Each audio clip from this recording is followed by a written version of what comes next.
Cloud storage is another popular connector. When I say cloud storage, I refer to S3, GCS. They provide durable, inexpensive, and highly available cloud storage. Many people use it as a data lake. This is kind of central repository of raw data. It's good because it's very scalable storage, and there are solutions that are directly integrating with cloud storage. There is Iceberg, Delta Lake, but also ClickHouse, Tinybird, and other vendors. Okay,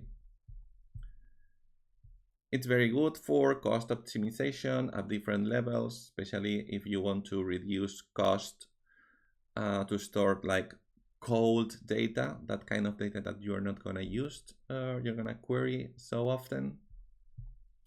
And it has become an industry standard for data exchange. We can say it has universal compatibility because it has been widely adopted by every data tool out there. So from every data tool, it's very likely that you can export to cloud storage and import from cloud storage. There is another reason why you want to use cloud storage as your data exchange mechanism, because it solves the intra-organization interoperability, and I'm going to explain what I want to mean with this. Usually, in mature organizations, what you have is a data engineering team. Let's call them the gatekeepers, because they are in control of costs, cost forecasting, security and access management. They build ETLs so the data is available for other teams, and they do operations on different data warehouses, Snowflake, BigQuery. And then we have software engineering teams. Let's call them the consumers. And basically what they want is data for their applications. Better if it's self-service for self-service analytics, require real-time insights, and especially they don't want to wait for the data team, or they don't want to have dependencies. So with cloud storage, basically you solve this problem. You can have a place where one team delivers data in there and the other team can use it as self-service. And in the end, yeah, it's very cost-effective data exchange. Ingesting from cloud storage, especially in ClickHouse, comes with a lot of challenges. First of all is you need to do some first initial load. You start having data in S3, let's say. You have to deal with API support in S3, which is not the best in the world, rate limits, station expirations, etc. You have to deal with not real-time latencies, because you usually want to ingest bigger files from cloud storage.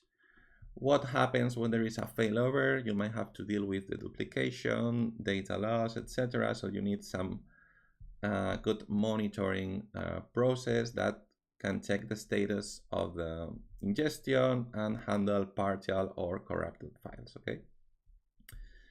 There are solutions for this. I'm going to talk about Tinybird, how Tinybird solves ingestion from cloud storage. For initial load, it's important to parallelize and use a queue plus workers approach that can scale ingestion, and you can have that initial load as fast as possible. Then for new files added to the bucket, in this case, implements a pseudo streaming architecture with an event-driven approach. So whenever a new file is in the bucket, it gets ingested automatically without having to do any special operation from your side. Built-in monitoring, no infrastructure management. Okay, so let's see how this works.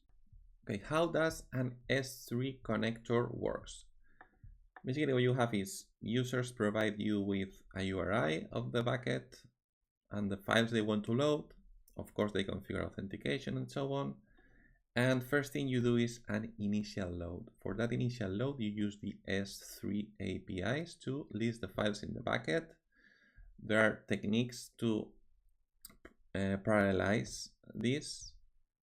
because the S3 APIs have like tight limits. Then you do some pattern matching to check that if the file you are listing matches the user URI, and if the file has to be loaded, you need a queue in which you are appending the files that need to be loaded, just the metadata. Then you have workers that download that file, process it, and send it to ClickHouse, optionally using a load balancer in front of it.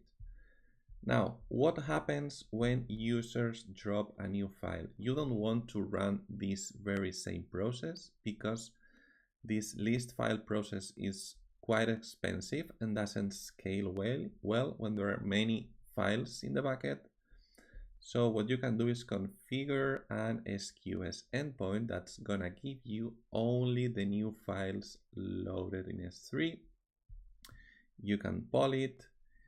You can do again the pattern matching, validating if the file needs to be loaded, if it was previously loaded or not, etc. And then you follow the very same process. You add to the queue the metadata of the new file to be loaded, and a worker processes it and inserts into ClickHouse. This is very simple to configure in Tinybird. I'm just gonna leave the documentation link in the description because it's a wizard you can follow. Just run TP connection, create S3, and it will guide you through the process just to create a policy and a role so that Tinybird can connect to your S3 bucket, and everything else is mostly automatic. You just define your data source with your given schema and the URI of the bucket you want to load. And what's the import schedule? By default, leave it to auto, so whenever you drop in new files, they will be automatically ingested.